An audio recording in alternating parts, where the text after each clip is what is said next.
Chances are you have fond memories of Overwatch if you played it on release. It was 2016 when there was nothing new happening in the industry, and bam! Overwatch drops with something we have never seen before. Then it all went downhill with the release of increasingly powerful heroes, but that wasn't even the root of the problem. Everyone loves to on Overwatch, especially recently. You don't have to dig far before you see some random channel talking about random crap for 18 minutes where they haven't even touched the game once. Today, I'm going to tell you the real reason that Overwatch went from Game of the Year in 2016 to the abomination it is now in 2023, because I have been there every step of the way as not only a top 500 and ex-semi-professional player, but a content creator for the game myself. We first have to turn back the clock to the very beginning of Overwatch, during the era of the Apex League. These were tournaments hosted on Twitch that were not franchised. Instead, it featured recognizable organizations comprised of players that were at the top of the ranked ladder, competing head-to-head to establish themselves within the scene. This is how streamers you may know nowadays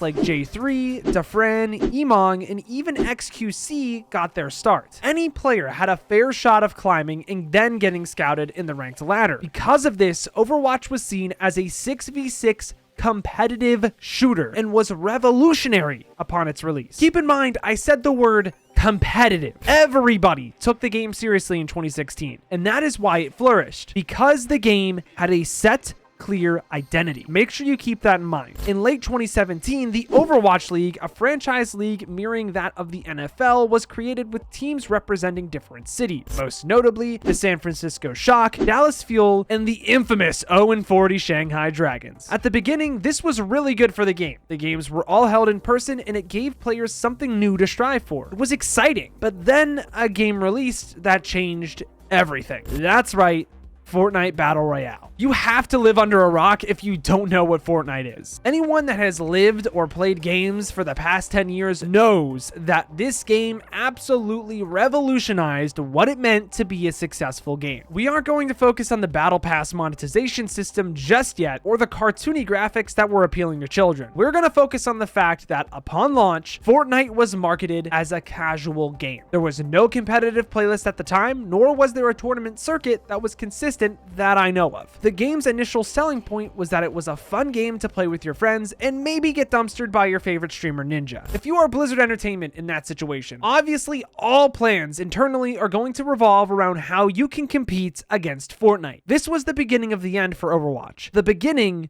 where its competitive identity was lost. Brigitte was launched into the game in 2018 in a blatantly overpowered state. She had the effective health pool of a tank, the dueling potential of a DPS, and was still capable of keeping the entire team up with her Inspire. Even after countless reworks and nerfs, she is still strong today. That is a testament to just how crazy of a character this was on launch. Along with characters like Moira being released, the introduction of Fortnite pushed the Overwatch team to add more heroes that appealed to casual players but still provided overpowered competitive implications.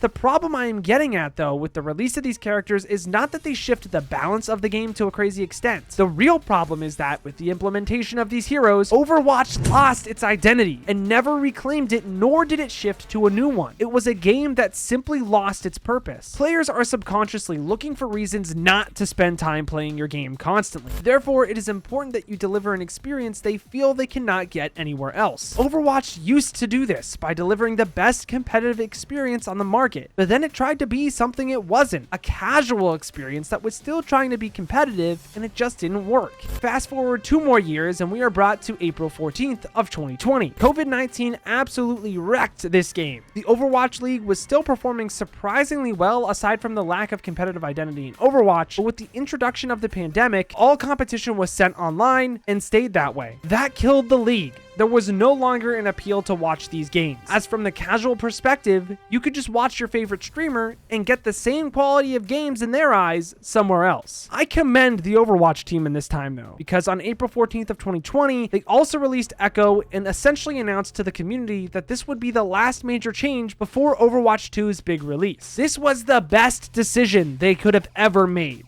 Let me explain. Jeff Kaplan, the original director of Overwatch, left the game. This meant that the competitive vision for Overwatch was completely blasted out the window. While I loved what Jeff was doing with the game and personally believed that the competitive vision of Overwatch was more enjoyable, the team could not agree on one vision, and it was better for the game to focus on just casual players as opposed to the pseudo-competitive product they were making. The 2-year content drought was a chance for the team to focus and make a PvE experience that would appeal to casual players and bring Overwatch back to the top like it was back in 2016. It was one hell of a plan. And then this happened. The infamous Activision Blizzard lawsuit. This was the nail in the coffin. Even though every single person that was part of the Overwatch development team was innocent, it did not matter because Bobby Kotick was at the top, benefiting from all of their hard work at the end of the day. I'm not here to go through the details of the lawsuit, so let's summarize the major points. Bobby Kotick is a sick, vile human being.